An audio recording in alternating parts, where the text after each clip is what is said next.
আসসালামু আলাইকুম। কারিগরি এক্সপার্ট স্মার্ট লার্নিং সেন্টারে তোমাদের সবাইকে স্বাগতম। আজকের এই ক্লাসে আমরা সার্ভিং 2 এর 3 নাম্বার অধ্যায়ে আরো একটি ম্যাথ সমাধান করব। ম্যাথটা হচ্ছে তোমাদের অনুশীলনী গাণিতিক সমস্যার 2 নাম্বার ম্যাথটা। ঠিক আছে? তো চলো ম্যাথটা আগে পড়ে নিই, তারপর আমরা ম্যাথের সমাধানে চলে যাব। তো এখানে তোমরা প্রথমেই দেখতে পাচ্ছ বলা আছে যে একটা ছক দেওয়া আছে, ছকের সাপেক্ষে আমাদের কিছু মান নির্ণয় করতে বলছে। তা আসো আমরা আগে ছকটা পড়ি, তারপরে মান নির্ণয় করব। তাহলে ছকে প্রথমে বলছে যন্ত্রের অবস্থান আমাদের প্রথম যন্ত্র আমরা সি বিন্দুতে রাখছি, তারপরে আমরা ডি বিন্দুতে রাখছি। ঠিক আছে? তাহলে সি বিন্দুতে থাকা অবস্থায় যন্ত্রের আমরা এ বিন্দুতে পাঠ পাইছি হচ্ছে 2.20 এবং বি বিন্দুতে পাঠ পাইছি হচ্ছে 1.80। ঠিক আছে? আর ডি বিন্দুতে রাখা অবস্থায় এ বিন্দুর পাঠ পাইছি 2.20 আর আগে পাইছিলাম কি 02। আর এবার হচ্ছে আমাদের বি বিন্দুর পাঠ পাইছি 1.96। ঠিক আছে?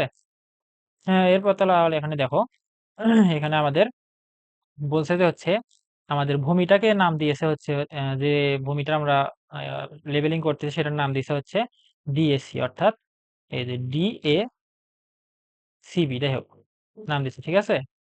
এরপর আমাদের বলছে ডি এর ডিস্টেন্স হচ্ছে, ডি এর মধ্যে ডিস্টেন্স হচ্ছে 10 মিটার, অর্থাৎ এই যে এইটুক হচ্ছে 10 মিটার।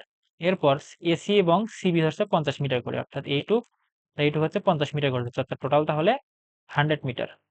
ঠিক আছে? এরপর দেখো আমাদের এখানে আরএল দেওয়া আছে 30 মিটার। আরএল হচ্ছে রিডিউস লেভেল, অর্থাৎ কোনো তলের সাপেক্ষে কোনো বিন্দুর যে উচ্চতা বা গভীরতা যে মানটা থাকে সেই মানটাই হচ্ছে ওই বিন্দুর আরএল। অর্থাৎ ধরলাম এই তলের সাপেক্ষে আমাদের এখানে আরএল দেওয়া আছে, এই বিন্দুর আরএল দেওয়া আছে 30 মিটার। তাহলে এখন বলছে যে আমাদের বি বিন্দুর আরএল এখান থেকে পরবর্তীতে নির্ণয় করতে বলছে। তাহলে সেক্ষেত্রে আমাদের বি বিন্দুর আরএল হবে এখান থেকে এই পর্যন্ত। ঠিক আছে? তাহলে এটা আমরা পরবর্তীতে ম্যাথের মধ্যে সমাধান করবো, এখন আমি এগুলো না বলি।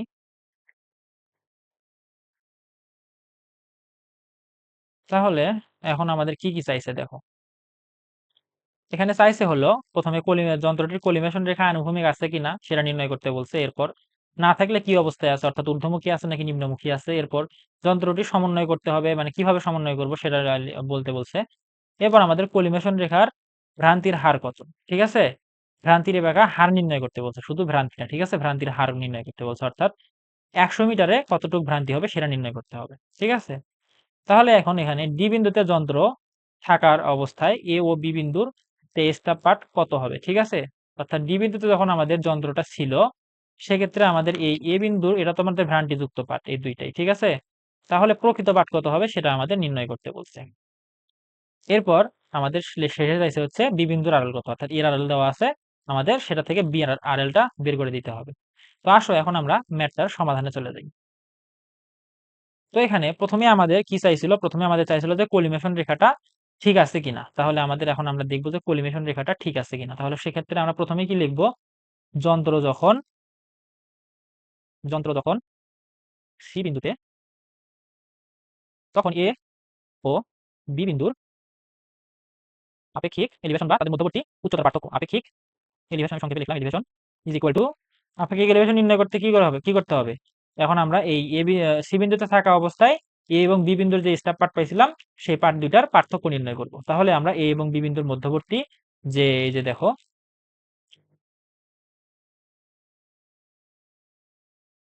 এটা ধরো আমাদের এ বিন্দুর একটা লেভেল ধরলাম বা তল ধরলাম, এবার ধরলাম বি বিন্দু আছে সেখানের তল হচ্ছে এইটা। ঠিক আছে? তাহলে মাঝখানের যে ডিস্টেন্স, অর্থাৎ এ বিন্দু এবং বি বিন্দুর মাঝখানের যে ডিস্টেন্সটা আছে এটাই হচ্ছে আমরা স্টাপ পার্ট বিয়োগ করলে পাবো। তাহলে সেক্ষেত্রে আমাদের এখানে আমরা ধরো বড়টার থেকে ছোটটা বাদ দিই, 2.02 মাইনাস 1.80। তাহলে এটা আমরা ক্যালকুলেশন করলে পাবো হলো কত দেখি, ক্যালকুলেশন করলে পাবো 2.02 মাইনাস 1.80। তাহলে এটা পাবো হচ্ছে 0.22 মিটার। ঠিক আছে? এখন আমরা লিখব যন্ত্র যখন ডিতে, তখন এ ও বি বিন্দুর আপেক্ষিক এলিভেশন সংক্ষেপে লিখলাম, এলিভেশন হবে হচ্ছে তখন ডি বিন্দুতে থাকা অবস্থায় যে পার্ট পাইছিলাম সেই পার্ট দ্বয়ের পার্থক্য। ঠিক আছে? তাহলে আমাদের লিখব 2.20 মাইনাস 1.96। ঠিক আছে? তাহলে সেক্ষেত্রে আমরা কত পাবো, 2.20 মাইনাস 1.96, তাহলে পাবো হচ্ছে 0.24 মিটার। ঠিক আছে, তাহলে দেখো আমরা কিন্তু দুইবার কিন্তু দুই রকম পার্থক্য পাইলাম। তাহলে এখন আমরা কি করব, দেখো যেহেতু পার্থক্য দুইটা সমান হয় না, তাহলে আমরা কি বলবো যে কলিমেশন রেখা সমান্তরাল নাই। কি জন্য বলবো, কারণ দেখো এ এবং বি বিন্দুর উচ্চতার কিন্তু কোনো পরিবর্তন হয় নাই, অর্থাৎ এর মাঝখানের যে এ এবং বি বিন্দুর মাঝখানের যে ডিস্টেন্সটা আছে, এটা কিন্তু কোনো পরিবর্তন হয় না, এটা কিন্তু সেমই আছে, কিন্তু যন্ত্রের অবস্থান পরিবর্তন করার কারণে আমরা দুইবার দুই রকম পার্থক্য পেলাম। যেহেতু এই সব জায়গাতেই পার্থক্য আমাদের সমান, তাহলে কি আমাদের পার্থক্য তো কোনো পরিবর্তন হওয়ার কোনো চান্স নেই। তাহলে যেহেতু পরিবর্তন হয়েছে, তাহলে যন্ত্রের মধ্যে সমস্যা আছে। তাহলে আমরা লিখব কলিমেশন রেখা যেহেতু পার্থক্যদ্বয় সমান না, সুতরাং কলিমেশন রেখা আনুভূমিক নেই, আনুভূমিক নেই। তাহলে 1 নাম্বার অ্যান্সার কিন্তু আমরা পেয়ে গেলাম। এর পরবর্তীতে কি চাইছে, দেখো এর পরবর্তীতে চাইছে যে যদি আনুভূমিক না থাকে তাহলে সেটা কি অবস্থায় আছে, অর্থাৎ সেটা ঊর্ধ্বমুখী আছে নাকি নিম্নমুখী আছে। ঠিক আছে, তাহলে এটা এখন আমরা নির্ণয় করব। তাহলে এটা নির্ণয় করার জন্য আমরা যখন ডি বিন্দুতে যন্ত্রটাকে বসাইলাম, সেক্ষেত্রে কি ডি থেকে যেহেতু এ বিন্দুর ডিস্টেন্স খুবই কম, অর্থাৎ 10 মিটার, সেজন্য আমরা ধরে নেব যে এ বিন্দুর এই পার্টটা মোটামুটি কারেক্ট আছে, কারণ কাছাকাছি যেহেতু, সেক্ষেত্রে এর মধ্যে ভ্রান্তির পরিমাণ কম হবে। আর বি বিন্দু যেহেতু দূরে, এর মধ্যে কিন্তু ভ্রান্তির পরিমাণ বেশি হবে, সেক্ষেত্রে কিন্তু আমরা বি বিন্দুকে ধরে এ বিন্দুর পার্ট নির্ণয় করতে পারবো না। সেজন্য আমরা এ বিন্দু যেহেতু কাছাকাছি, সেজন্য এ বিন্দুকে ধরে এর সঙ্গে আমরা যে পার্থক্য আছে দুই বিন্দুর, সেই পার্থক্যটা যোগ অথবা বিয়োগ করে আমরা কি করব, এই বি বিন্দুর ভ্রান্তির পরিমাণ নির্ণয় করব। তাহলে এখন আসো আমরা লিখি বি বিন্দুর এ বিন্দুর সাপেক্ষে, এ বিন্দুর পাটের সাপেক্ষে, এ বিন্দুর পাটের সাপেক্ষে বি বিন্দুর পাট ইজ ইকুয়াল টু, এ বিন্দুর পাটের সাপেক্ষে কি করতে হবে, এখন যোগ করতে হবে না বিয়োগ করতে হবে এই আমাদের পার্থক্যর পরিমাণটা। ঠিক আছে, এখন আসলে আমরা সেটা বুঝে নিই যে যোগ করব নাকি বিয়োগ করব। তাহলে আমি কিন্তু গত ক্লাসের ম্যাথগুলোতে তোমাদের বলছিলাম, যদি এ বিন্দু নিচু হয় এবং বি বিন্দু উঁচু হয়, সেক্ষেত্রে আমাদের স্টাফ পার্ট কি করতে হবে, বিয়োগ করতে হবে। কিন্তু যদি এ বিন্দুই উঁচু হয় এবং বি বিন্দু নিচু হয়, সেক্ষেত্রে কিন্তু আমাদের স্টাফ পার্ট যোগ করতে হবে।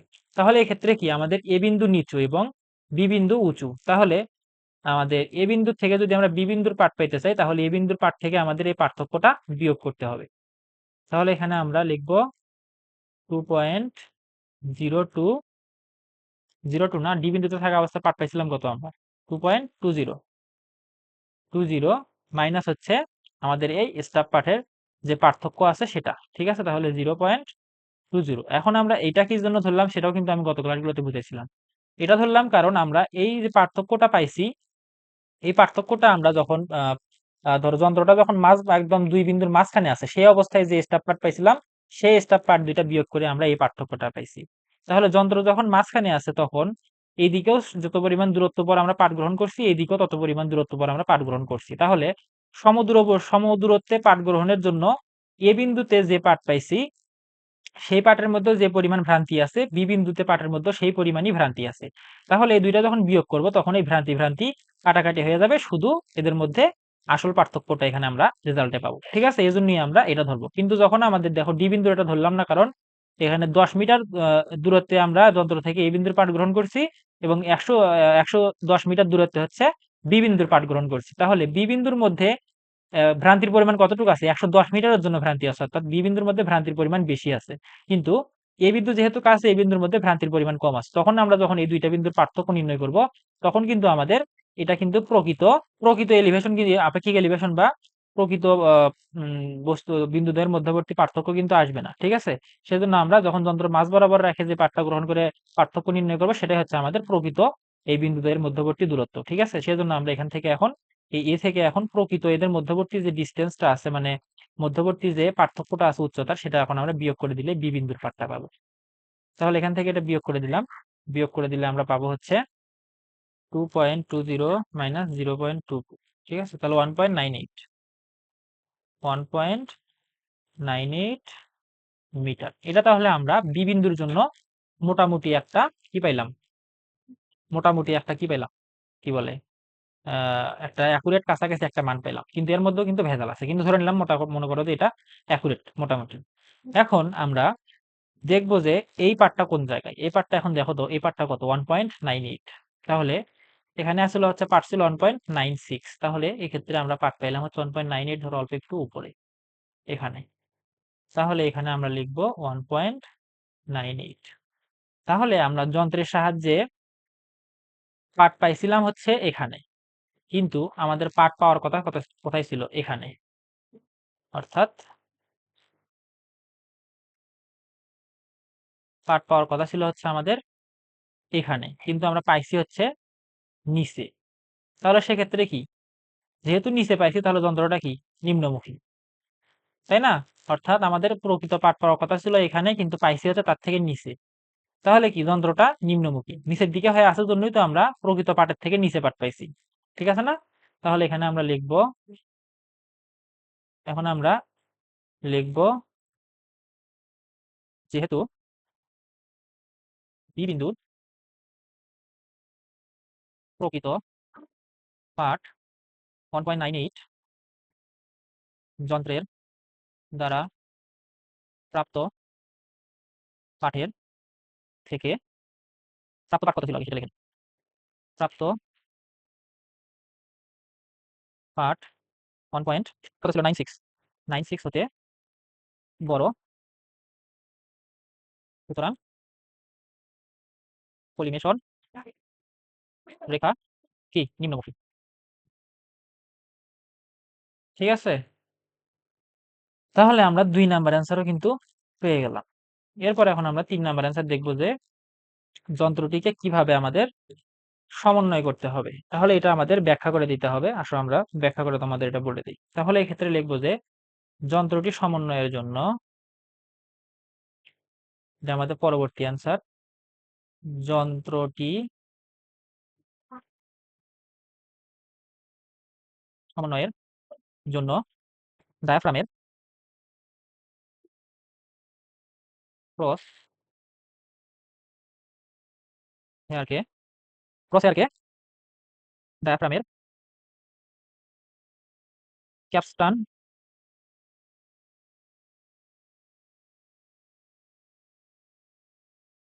হেডেড স্ক্রু সাহায্যে কি করতে হবে, দেখো পার্ট পাইছিলাম যন্ত্রের সাহায্যে কম, কিন্তু আমাদের প্রকৃত পার্ট বেশি, তাহলে এখান থেকে আমাদের পরিবেশন রেখাটাকে কি উপরের দিকে উঠাতে হবে। তাহলে আমরা এখানে কি লিখবো, স্ক্রুর সাহায্যে উপরের দিকে, উপরের দিকে উঠাতে হবে। ঠিক আছে, তাহলে কিন্তু আমরা বললাম যন্ত্রটি সমন্বয়ের জন্য ডায়াফ্রামের ক্রস হেয়ারকে ডায়াফ্রামের ক্যাপস্টান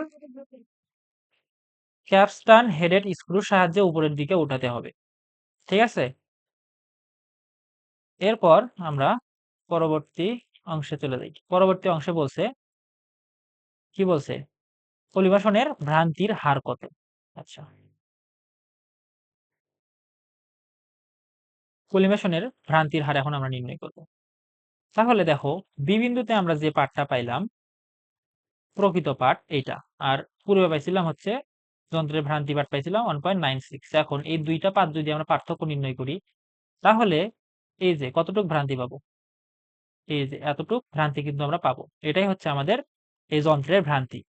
ঠিক আছে, এখন এই যন্ত্রের ভ্রান্তি কতটুক ডিস্টেন্সের জন্য, আমি কিন্তু তোমাদের বলেছিলাম যখন যন্ত্রটা আমরা এ এবং বির বাহিরে বসাবো সেক্ষেত্রে আমাদের এই ভ্রান্তির পরিমাণটা ধরতে হবে হচ্ছে এই এ এবং বি বিন্দুর মধ্যবর্তী ডিস্টেন্সের জন্য। তাহলে এ এবং বি বিন্দুর মধ্যবর্তী ডিস্টেন্সের পরিমাণ কত, 100 মিটার। তাহলে এই ভ্রান্তিটা হবে 100 মিটারের জন্য। আর যখন আমরা যন্ত্রটা ভিতরে বসাবো সেক্ষেত্রে ধরো এই পর্যন্ত ডিস্টেন্স যদি 10 হয়, তাহলে আমরা যে ভ্রান্তি পাবো সেই ভ্রান্তিটা হবে হচ্ছে মোট ডিস্টেন্স থেকে, ধরো এখানে মোট ডিস্টেন্স ধরো 100, এই 100 থেকে এই যন্ত্র পর্যন্ত, এ থেকে যন্ত্র পর্যন্ত যে দূরত্ব হবে তার 2 গুণ পরিমাণ বাদ দিয়ে দিতে হবে, অর্থাৎ 10 গুণন 2, অর্থাৎ 80 হবে তখন এই ভ্রান্তির পরিমাণটা। এটা কি জন্য হয় এটা আমি পরবর্তীতে আলাদা একটা ক্লাসে বুঝাবো। এই ক্লাসে এটা বুঝাইতে গেলে অনেক সময় লেগে যাবে বা ক্লাসটা অনেক বড় হয়ে যাবে। তো সেক্ষেত্রে আসো আমরা শুধু এটা মাথায় রাখি যে যন্ত্র যখন এ এবং বি বিন্দুর বাহিরে হবে সেক্ষেত্রে আমাদের এই যে ভ্রান্তির পরিমাণটা বার হবে সেটা হবে হচ্ছে এ থেকে বি বিন্দুর মধ্যবর্তী ডিস্টেন্সের জন্য। অর্থাৎ এখানে আমাদের এ থেকে বি পর্যন্ত ডিস্টেন্স আছে 100 মিটার, তাহলে এই ভ্রান্তির পরিমাণটা হবে হচ্ছে, অর্থাৎ এই যে বি বিন্দুর প্রকৃত পাঠ এবং যন্ত্র কর্তৃক প্রাপ্ত পাঠের মধ্যবর্তী যে পার্থক্য হবে, সেই ভ্রান্তিটা হবে হচ্ছে 100 মিটারের জন্য, বা এ থেকে বি বিন্দু মধ্যবর্তী ডিস্টেন্সের জন্য। তাহলে আমরা এখানে লিখব ভ্রান্তির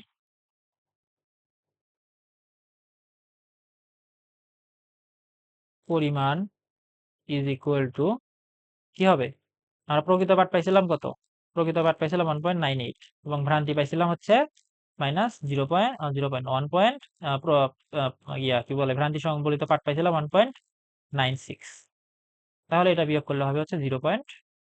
কত, 0.02। ঠিক আছে। তাহলে এখানে আমাদের পরবর্তীতে কি চাইছিল, শতকরার পরিমাণ চাইছিল। তাহলে এখানে আমাদের এটাকে শতকরা হারে প্রকাশ করতে হবে। এখন আমাদের এটা কিন্তু অলরেডি শতকরাই আছে, কারণ কি, এটা কিন্তু আমাদের 100 মিটারের জন্যই আমরা ভ্রান্তির পরিমাণ পাইছি। এখন এখানে যদি আমরা ধরো 20 মিটারের জন্য ভ্রান্তির পরিমাণ পাইতাম, তাহলে সেক্ষেত্রে আমাদের শতকরা হারে প্রকাশ করার জন্য 100-তে নিয়ে যাওয়া লাগতো, ঠিক আছে না? তাহলে শতকরা বলতে কি বোঝায়, ধরো কোনো জিনিস 100-র মধ্যে কতটুক আছে, 100-র জন্য কতটুক হবে, সেটাই হচ্ছে আমাদের শতকরার পরিমাণ। অর্থাৎ এখানে ভ্রান্তির পরিমাণ যদি ধরো 10% 10 মিটারের জন্য এটা হইতো, তাহলে এটা 100 মিটারের জন্য কতটুক হবে, সেটাই হতো আমাদের শতকরার পরিমাণ। কিন্তু এটা কি 100 মিটারের জন্যই আছে, তাহলে এটা কি আমরা শতকরা হিসাবে লিখে দিতে পারি, অর্থাৎ এটাই আমরা লিখে দিতে পারি শতকরা হিসাবে, এটাই আমরা পার্সেন্টেজ হিসেবে লিখে দিতে পারি। কিন্তু আসলে এটা কিভাবে হলো সেটা তোমাদের দেখাই। এখানে আমরা লিখবো যে 100 মিটারের জন্য মিটারের ভ্রান্তি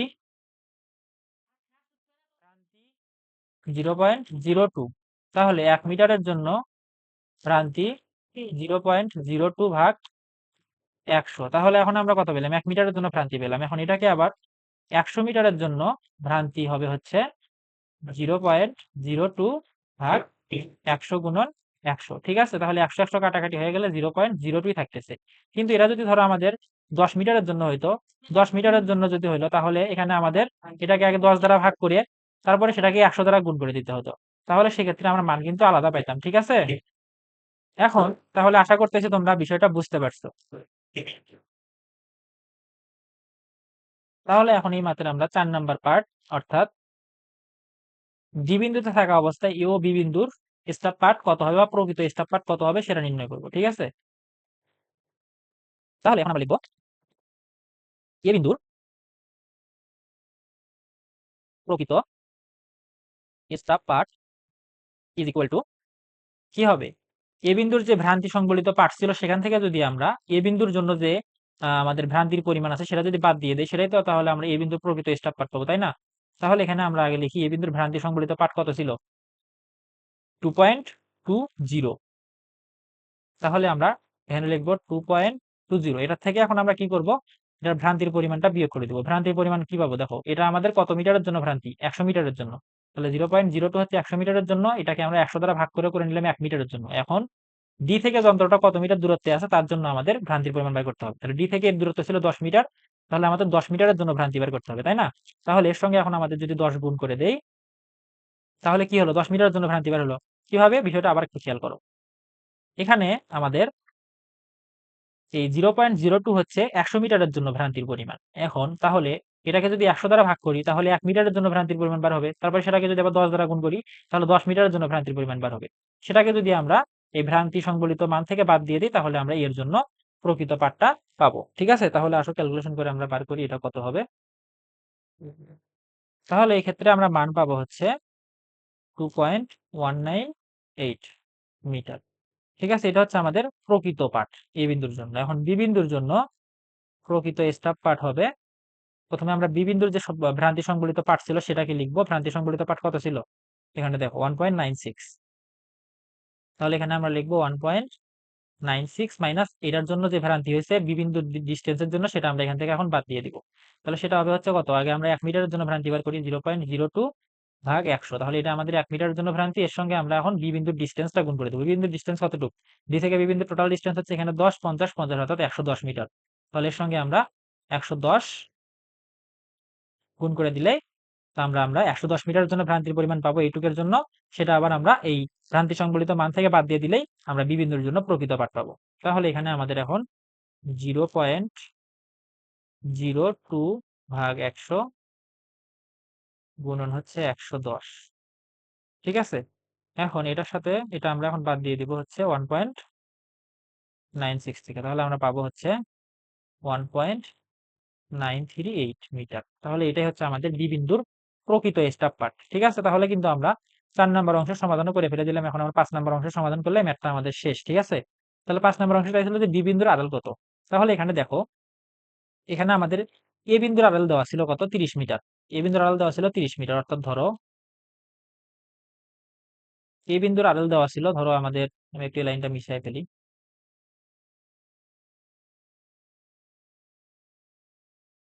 ধরো এখানে আমাদের একটা তল আছে, এই তলের সাপেক্ষে এ বিন্দুর আড়াল দেওয়া আছে হচ্ছে এখান থেকে এই পর্যন্ত 30 মিটার।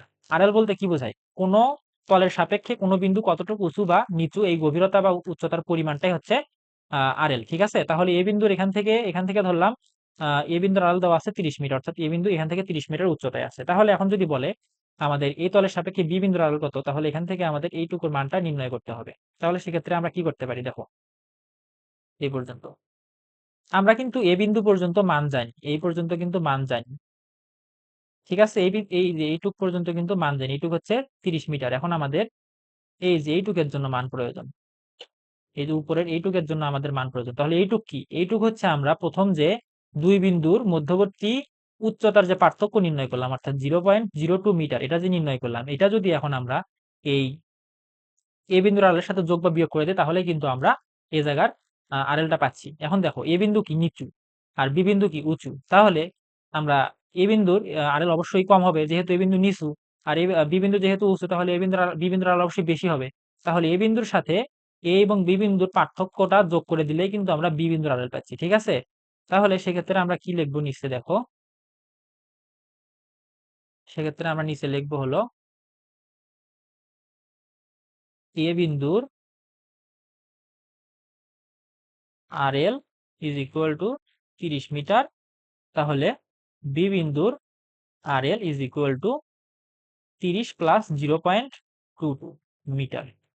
ঠিক আছে, তাহলে হলো 30.22 মিটার। এখন যদি এক্ষেত্রে কি হতো, দেখো এক্ষেত্রে যদি আমাদের এ বিন্দু উঁচু হতো এবং বি বিন্দু নিচু হইতো, তাহলে কি করা লাগতো, তাহলে কিন্তু আমাদের এ বিন্দুর আড়াল থেকে এই পার্থক্যের পরিমাণটা বিয়োগ করে দেওয়া লাগতো। ঠিক আছে, এই পার্থক্যের পরিমাণটা কিন্তু বিয়োগ করে দেওয়া লাগতো। কারণ কি, এ বিন্দু উঁচুতে আছে, ধরো এ বিন্দু তখন আমাদের এখানে, এ বিন্দু এখানে আছে, বি বিন্দু এখানে আছে, তাহলে আমাদের এই যে এতটুকু পরিমাণ বাদ দিলে, এর থেকে যদি এতটুকু পরিমাণ আমরা বাদ দিই, তখন যদি আমরা বি পাবো, তাই না? তাহলে কিন্তু তোমাদের বিষয়টা বুঝতে হবে যে কখন আমরা যোগ করব কখন বিয়োগ করব। যখন এ বিন্দু নিচু হবে বি বিন্দু উঁচু হবে, তখন আমাদের এই পার্থক্যের পরিমাণটা যোগ করে দিতে হবে। আর যখন এ বিন্দু উঁচু হবে বি বিন্দু নিচু হবে, তখন কিন্তু আমাদের এ বিন্দু থেকে এই পার্থক্যের পরিমাণটা বিয়োগ করে বি বিন্দুর আড়াল নির্ণয় করতে হবে। তো আশা করতেছি তোমরা ম্যাথটা খুব ভালোভাবে বুঝতে পারছো। যদি না বুঝে থাকো আরেকবার ক্লাসটা দেখো, তাহলে আশা করতেছি ক্লিয়ার হয়ে যাবে।